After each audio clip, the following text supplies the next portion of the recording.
Good evening. We'll call the August 2019 Steering Committee meeting to order. Madam Secretary, if you'll call the roll for us. Commissioner Blair. Here. Commissioner Harris. Here. Commissioner Cush. Present. Commissioner McAdoo. Here. Commissioner Reed. Here. Commissioner Rather. Here. Commissioner Stevens. Here. We have a quorum. Our first item is to approve the minutes from our June meeting. Is there a motion for that? Mr. Chairman, I looked over the minutes and they look in order. I make a motion to approve. Second. We have a motion by Commissioner Harris, second by Commissioner Cush. Any discussion or correction to the minutes? There being none, all in favor of that motion signify by saying aye. Aye. Any opposed? Motion carries. Our next item is to fill 2 vacancies on the Industrial Development Board and also on the Health Education and Facilities Board. These are normally voted on at the same time because they're the same positions for that. So without objection, we'll do both of those at the same time. That's how it's always been done in the past, is my understanding. So we have 2 applications for that, and I think at least one of the applicants is here.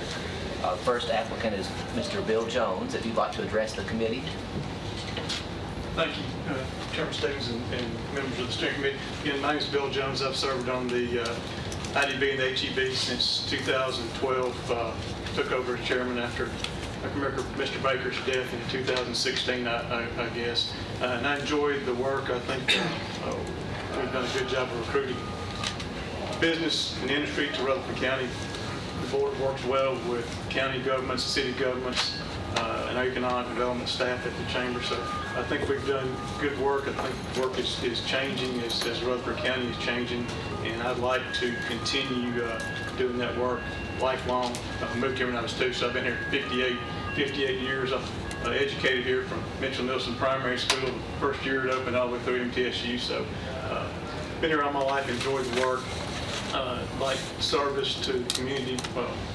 Been on the MTSU Foundation board, currently on the Christy Houston Foundation board, chairman of the hospital board right now, and also Destinations Rutherford as well. So enjoy the work and appreciate the opportunity to continue to serve. Okay, your time is up, Bill. Okay.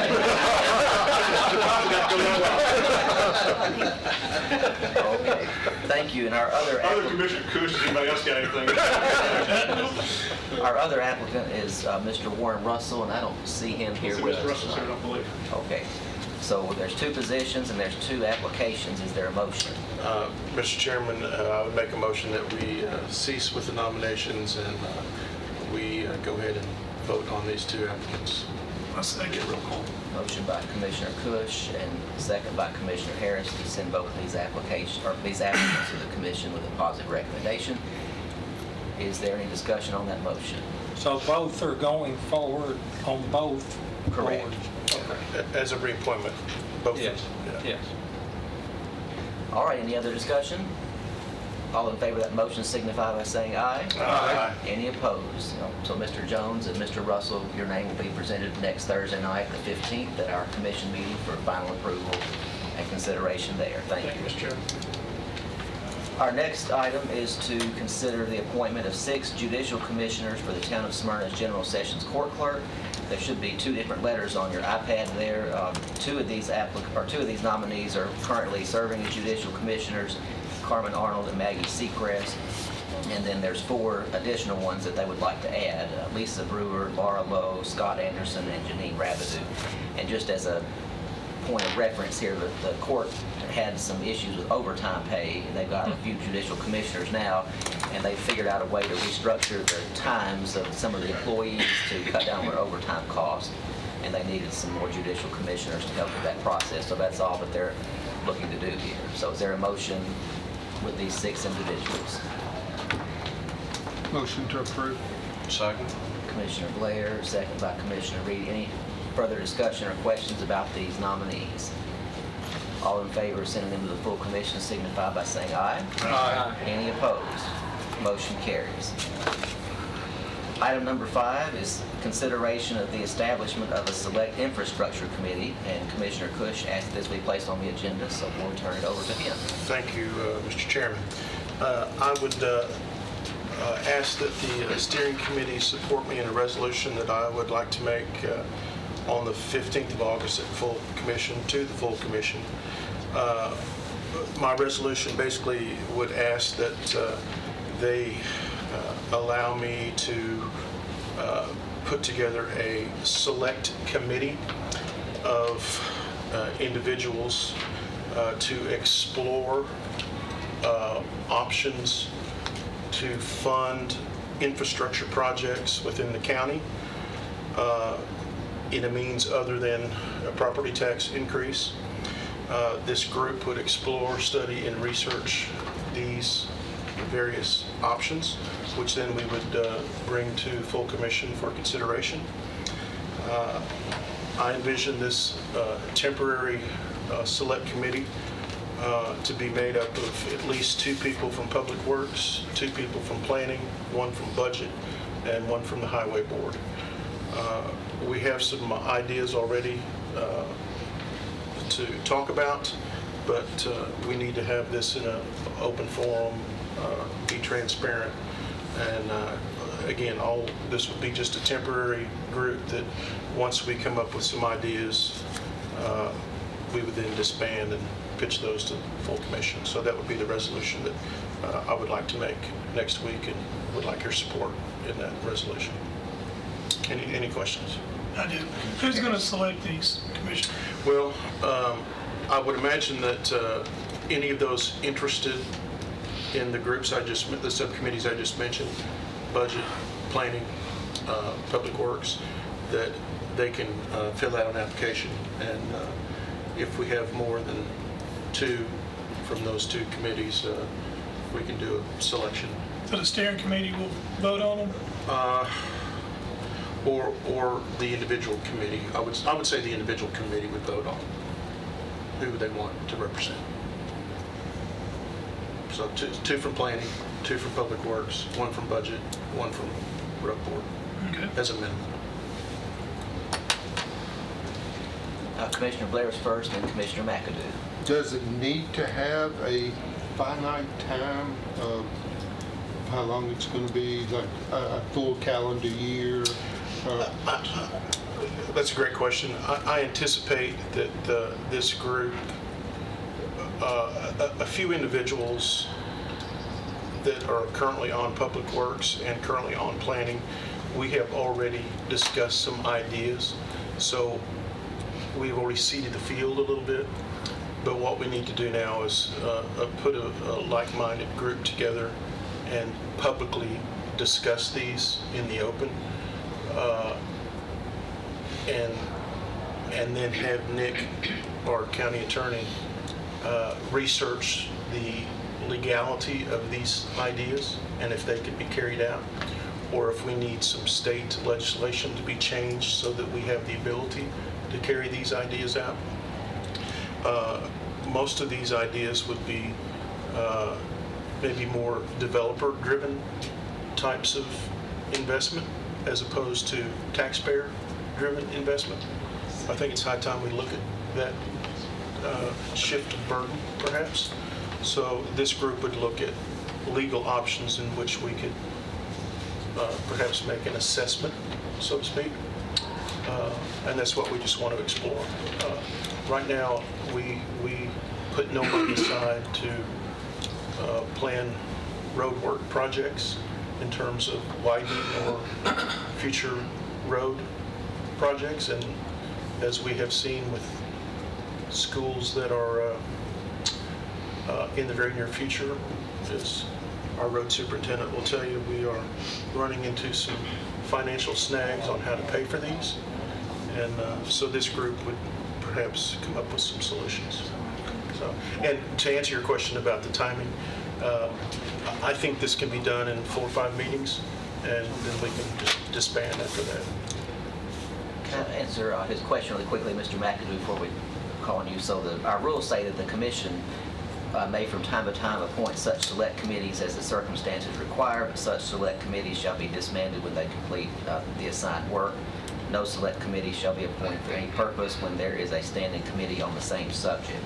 So I don't know if we have to put a specific end date on there, but once they've made their recommendations or whatever they've been charged with doing, then they would be disbanded and not be a committee anymore. Unless the full commission says we would like for you to do more research, and then we would stay together. Commissioner McAdoo? No, I just got one question. Are you not including the road superintendent? Well, he would be, we would have somebody from the road board, but I would certainly lean on the road superintendent to be part of that discussion. Whether he needs to attend every meeting, that would be up to him. But that invitation would be a standing invitation to him. So the reason I say that, if you're looking for source, he's powerful, and the highway got a powerful commission on the state level, and he's a part of that. So if you're looking at state ideals and state funding or whatnot, Yeah. look like the road superintendent would be more involved. His name has certainly been brought up multiple times, and he has ideas as well, and we want to tap into those ideas. But whether he has the time to attend every meeting would be certainly up to him. But this would be a minimum, as I mentioned, this couple from each of these committees would be a minimum group. He's certainly welcome to attend. And this group may ultimately be a group that has to do some lobbying at the state level too. So, Well, the group he's a member of on the state level do lobbying on the state level all the time, that highway commission, I think, if I'm not mistaken. County Highway Officials Association, I believe is what you're referring to, Mr. McAdoo. Right. Yes, they do have a lobbyist on that state level, Leslie, Rodney Carmichael. But I'm certainly happy to just be part of the audience as opposed to part of the actual panel. But I would definitely try to attend as many as possible. Commissioner Reed. Would you not also like to, in that same situation, to include our planning director?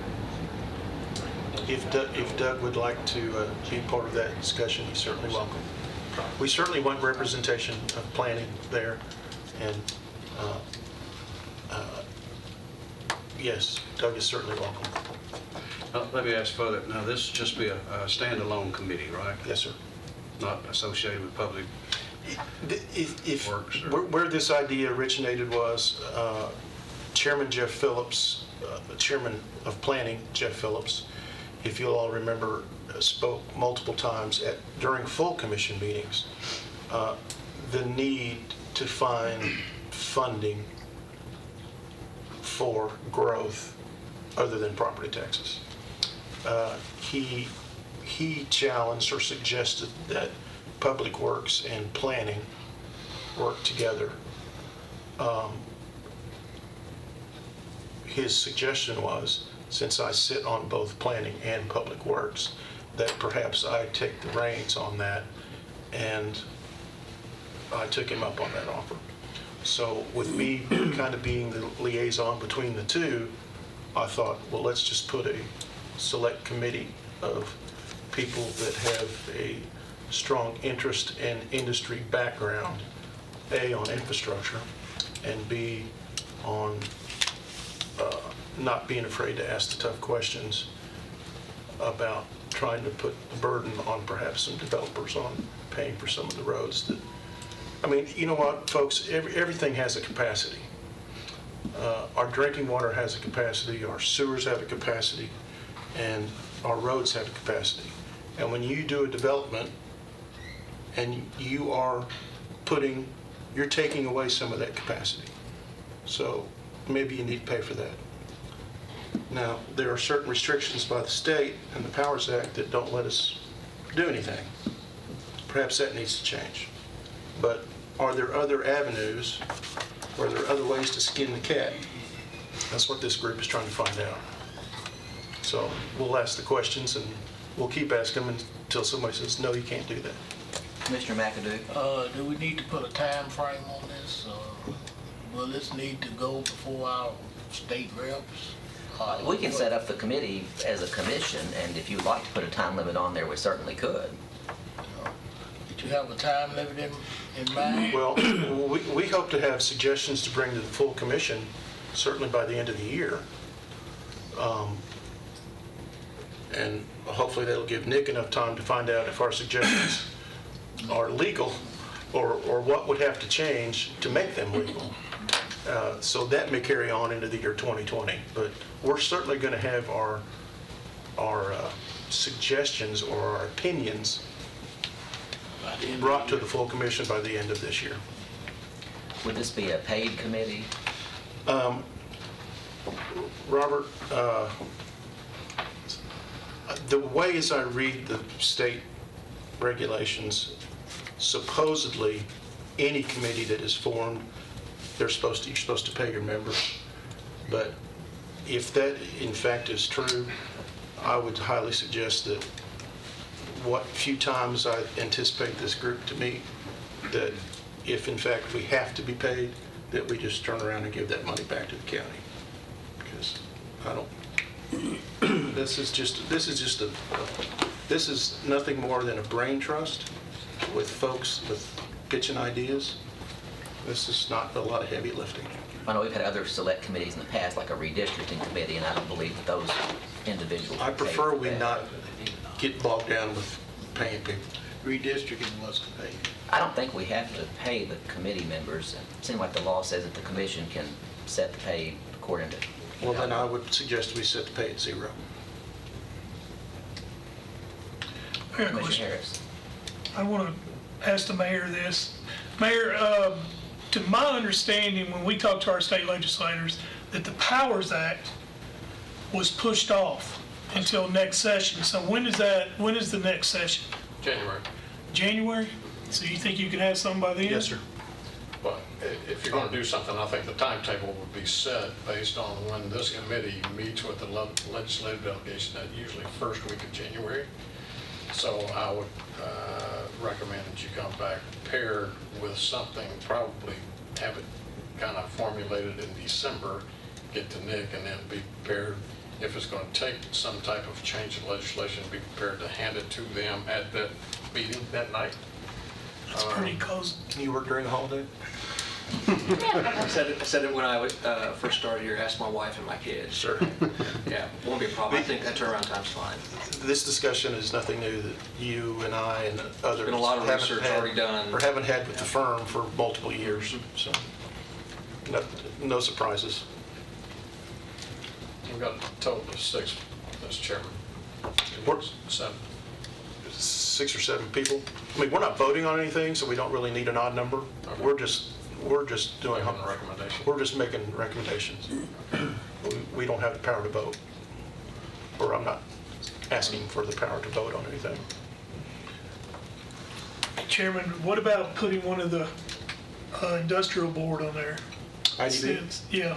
Since they're going to have, Bill, that. they'll have say in roads and some of the stuff that businesses coming in and how bad they're going to affect us on that area. I know Bill very well. I will ask if he would like to have somebody sit in on that conversation. That's a great question. I just, like any other committee, I don't want it to get it so big that you can't get anything done.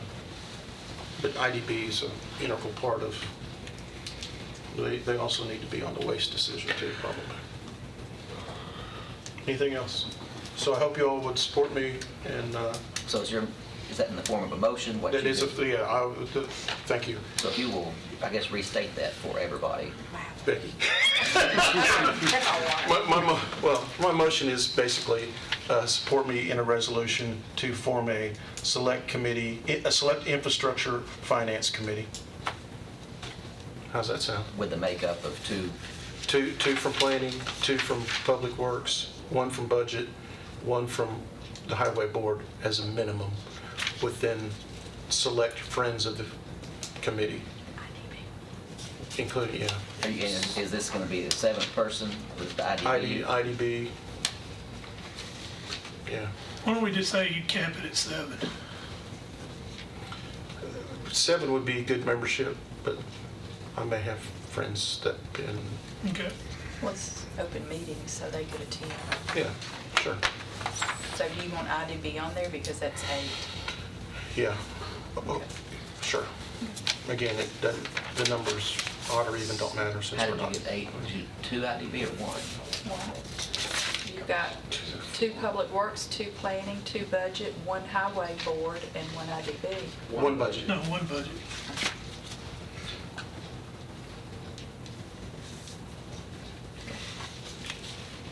So you've heard the motion. Is there a second? Second. Commissioner Rather. Did you have a question, Commissioner? Well, just, unless something's changed, we sent a resolution to the state about the development fees, and I was told by our House rep, they didn't have enough support on the House, certainly didn't have enough support on the Senate, that they were going to be presenting that and pushing that in this next session in January. So if this committee starts, since lobbying was brought up, that may be a good thing to do, is even if we don't change the development fee or tax or whatever, we still have that ability to do it. We need to get that support and get that thing pushed. If you'll notice, I never use the word development fees. Well, I never know what to call it, Yeah. so it's Yeah. whatever you want to call it. I'm not, the development fee as is currently issued are $1,500 and $1,500. I'm not even going there. Our discussions are totally different. So since there's no money attached to this, we could send it straight on to full commission then. Is there any further discussion on this motion? If not, all in favor signify by saying aye. Aye. Any opposed? Motion carries. Thank you very much. Thank you. Item number 6 is rules for the Historic Property Board, and Mr. Tucker's here with us. If you'd like to come join us and present what you... Join you at the table. Sure, come on. You'll recall we've been working on this project since early in the year. And it's a program that would provide tax incentives for preservation of historic structures. Last spring, the commission approved in concept. I think in May, you approved members of a property review board, a historic property review board. So we're coming around now, I guess, tweaking the procedures that will be followed by the board. And I hope you have in front of you or available to you the last round of documenting that. What you're looking at there compared to what you had several months ago, 2 points have been added for emphasis. One is in discussing with people in the community, it wasn't clear just how the tax relief or tax incentive would work. Based on conversations with our property assessors, it's a fairly simple process to simply freeze the property assessment at the time that the approval occurs. And that would hold then, despite reappraisals, the property assessment for taxation would stay the same for the period set by the board as the incentive. Example, if the property at the time of the application being approved as an appraisal of $100,000, that'd be an assessment of about $25,000. The $25,000 assessment would stay, even though the property appraisal would go on up. Now, we know it's necessary that the property be reappraised because we've got city property and the cities may or may not join in the program. And then also there is a penalty. If the property that has been given this incentive is at the extreme demolished before the time period runs, the tax obligation, talk about a rollback, goes all the way back to the beginning of the abatement period. So we have to have the appraisal so we could figure that as it rolls forward. Second thing we added to our former statement, again for clarity, nothing that has occurred before the application date opens, which is September 1, we hope, will be eligible for the abatement. Our intent here is to provide incentive to encourage people, private property owners primarily, to preserve historic properties. We're not trying to award people, property owners, for what they've done before. This is an incentive. I'll be glad to, well, one point, we really won't know exactly how we're going to evaluate the properties until we've been through one or two iterations of it. And I certainly will, to the extent you're interested, keep the commission advised as we go through our learning curve. But the plan right now is to announce and welcome applications for the abatement as of September 1. And go from there. I have a couple of questions for you. So it looks like the procedure is that someone interested would turn in their application to the county mayor's office, and then that would be forwarded to the chairman of the Historic Property Review Board. Now, and then the application will be sent out to all of the members of the board. And then each member would decide whether they thought the application should be considered or denied. Considered on its face. And now, I think we might have some issues with Open Meetings Acts here. That's exactly the reason that we're straining right there. It's difficult to get substantial time commitment to a board that there's no compensation. It's an uncompensated board.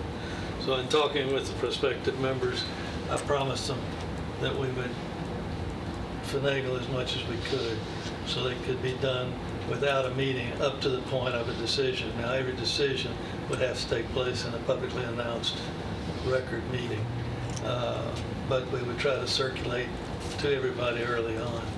And if it's a slam dunk, the meeting would be a very abbreviated affair. That would be. Can you pick a date and time each month that you're going to plan on your regular meeting, and if no applications turned in, you just cancel the meeting? Yeah. In other words, any applications received before the 15th of September would be considered on a given date. Correct. In October. Be a good point. And then if nobody turns one in, you just cancel the Yeah, meeting. just You keep don't have rolling the it meeting. forward.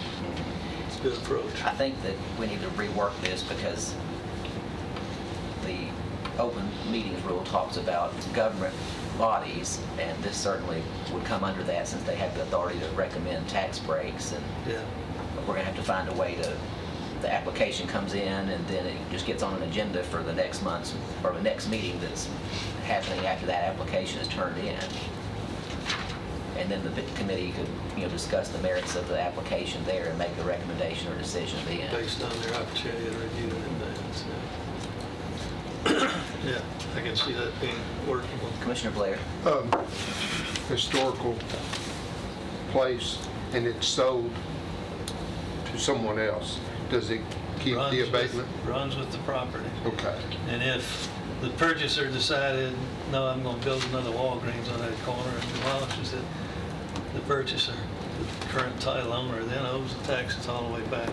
So if it had been 7 or 8 years, that'd be a real disincentive to destroy things. Good motivation there to Yeah. maintain the property. It's amazing how you can influence behavior with the dollar bill. Yes, sir.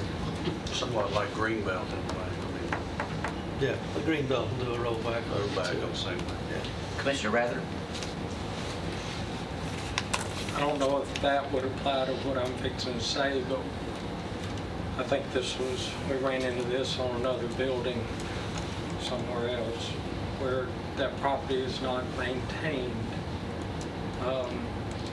And what brought that to mind is recently the city with the, whatever's called the Playhouse, little theater.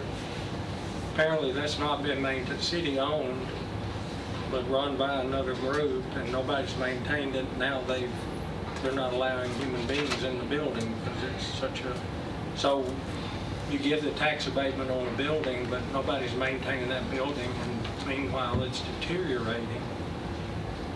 I mean, what if it collapses? Do they owe taxes all the way back to when it I'd started? take the position right now. Of course, each case would have its merits. But my position right now would be if you let the building collapse, you've destroyed the historic interest preservation. Sure. It relates back. So Even if it doesn't collapse, if it's Yeah. obvious deterioration of water coming in to the interior, beam shifting, I think that's, buried down in our procedures, there's a point that the property owner must agree in advance that the restored and preserved property will be periodically available for inspection or visitation. And part of that is we want to get the educational advantage. So, if we've given you the incentive and you have done a job on what building, you need to be willing to, on a reasonable basis, let people come in and learn from it, see what you've done. That also gives us opportunity for questions about maintenance and preservation. Thank you. Commissioner Harris. On project plan, working costs potentially eligible for tax abatement. Explain that one to me, because if someone comes in and wants to stabilize the structure, but they want to do a lot of other stuff, new kitchens and all that stuff, how does that work that their costs can potentially be eligible? I understand the building, but you're saying the work and the cost. I don't understand how you determine that. That's the subjective authority you're giving the board. And also where we'll have to spin through a couple of times to begin to use a legal term, precedent as to how we go about it. But in our early conversations, the attitude is that we've got to believe that the expenditures you're putting in are not simply, a new toilet or kitchen or what have you, but really are preserving and saving the historic value of the building. So there's going to be some discretion there. But remember, we don't have to quantify how much not to tax.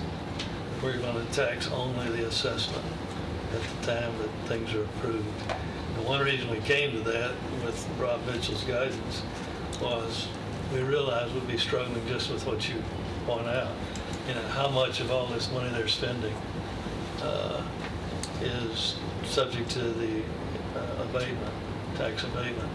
No, we're just going to say, whatever you spend, as long as it is furthering the preservation of the historic property, all right, we're going to tax you only at this original assessment. So I assume somebody comes to you and they give you this, and you as a board meet, you discuss it, and then you tell them what you can and can't do? No, we tell them what we recognize as preservation as opposed to modernization kind of thing. There's a big loophole in the statute, though. The statute says that if you need to build a brand new building on the corner of the property to enable you to maintain the property, or for example, show it or whatever, that property will not change the determination that it's a historic preservation project. Not sure how we'll treat that, because well, there's a house over on Academy that they've added extensively to the back of it. And I know the board, there's some that think, well, maybe, but others say, no, they're changing the whole character of the building and structure of the property. So there's a lot of a subjective element to what you've entrusted to the board. Commissioner Blair. Does the statute demand that the tax abatement that's coming through the county, does the city have to abide by that abatement? The last paragraph in the statute, the last section says that a city can opt in with a very simple vote.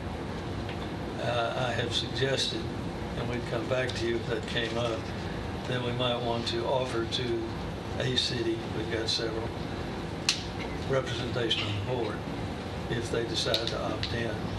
But you guys have done all the work, you guys, the county, and then the cities have just the discretion to opt in or not. So you can see why we've got to continue appraising the property.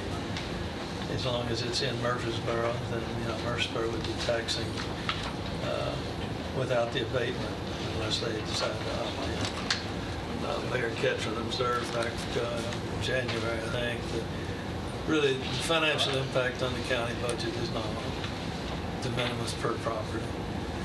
But the return to the county or the city of just taking this position, and we'll be the first, as far as we know, the first in the state to make use of this statute.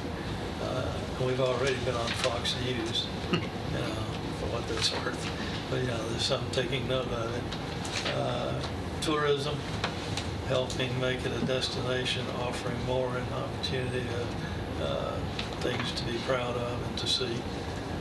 can only be good for us, in my opinion. So how can we get around the open meetings questions? Does your board need to vote again or meet again to decide what the procedure should be? Or if we send this on to the commission, could you get an answer or have an idea for us at our commission meeting? Certainly if we were starting this by September 1st, we need to have it in effect at our next commission meeting. If I can assume that we'll get a full commission approval, we can go ahead and set that meeting and announce it. First meeting, applications available September 1, to be in by September 15th, a meeting first week of October, something like that. Is that what you're suggesting? Well, I just didn't know if we could recommend changing the guidelines that your board has adopted or sent to us, if they would appreciate that if we changed it without them seeing it first or voting on it. Well, let's revise it now, if we need to, or amend it. Because I think what I just suggested as a schedule would be quite workable. If we decide not to approve whatever we've got, or we don't get any applications. I have talked to a couple of prospective applicants, so I think there's interest out there that we'll get. The one negative I've heard is, well, this is just for the East Main, wealthy folks out there. I think we circulated a picture with what we sent around. Let's see if you got it. Yeah, that is, in my opinion, one of the clearly appropriate properties that would meet our requirements. When Westview was subdivided and developed in 1910, most of the houses built over there were what we call shotgun houses. And there are two of them that still exist and are in relatively good condition. And they might be one of the easier reviews for our committee to preserve an actual shotgun house. We all know why it's called shotgun house, but the real science of it is it was a way to build a house just within a week or two by using 12-foot lumber, and every measurement is 12 feet. 3 rooms, 12 feet, 12 feet, 12 feet, 36 feet long, 12 feet wide, and they put them together like putting together Legos, something like that. This one happens to be right behind McFadden School, just off the edge of the campus. So, no, this is not fair. In fact, I would think that probably more of the middle range houses, we've got several very interesting Sears catalog houses that I think we would want to work to qualify. And we've got a cave with some Indian petroglyphs in it that's actually automatically historic because it's over 175 years old. I'm not sure that structure quite falls within our purview, but it's out there. Is the intent to approve this as the procedures for the, is this going to the commission like as a resolution to adopt these procedures? That's my That's understanding. really why we need this changed before it's approved. Correct. Or we can approve it contingent on that change. Well, basically, you just need to take out like number 3, and somebody files their application with the county mayor, the board members would receive a copy of that application, and then it would be considered at their monthly meeting. Our first monthly meeting, put it in October, gives us time to review the applicants that come in. But for this purpose, we just need, you just need to say for the following monthly meeting, not necessarily, I guess I just need a clean copy of this with your revision. If you'll send it to the mayor's office, we'll approve it with a resolution. Correct. All right. What else can I share with you? What's the will of the committee? I move to approve with those revisions that we just discussed. Commissioner Rather made a motion to approve with the changes. Is there a second? Second. Commissioner Reed. Any further discussion? There being none, all in favor of this motion signify by saying aye. Aye. Any opposed? Motion carries. Thank you. Thank Hope you. it works. We'll see you next Thursday night. Okay, members, our next item is discussion of duties of Chairman Pro Tem. Is Commissioner Phillips? Commissioner Phillips asked if this be put on the agenda tonight, and I don't see him, so He let me know that he was sorry he was unable to make it. did he indicate if he wanted to He said- come next month instead? To my understanding, he just said he has the support of the steering committee. So whatever we discuss right here. Well, he contacted me and asked to be put on the agenda for this to define the role of what we expect of our Chairman Pro Tem. And I think he had some ideas that he wanted to present to our committee, and I'm not exactly sure what those all were. So I don't know if it would be appropriate for us to move forward on that tonight without him being here, since it was his idea. So do we want to push that till next month, or and try to get him to come for us? Look, may I ask a question? Sure. Is it in our September full commission when we elect and change committee status? Yes. So in August, we elect the steering committee, and then we tentatively elect the chairman and the chairman pro tem. And then at the September meeting, we actually vote on the same things again, because the statute says you're supposed to do it in September. So, and we will have another steering committee a week before full commission? Correct. Okay.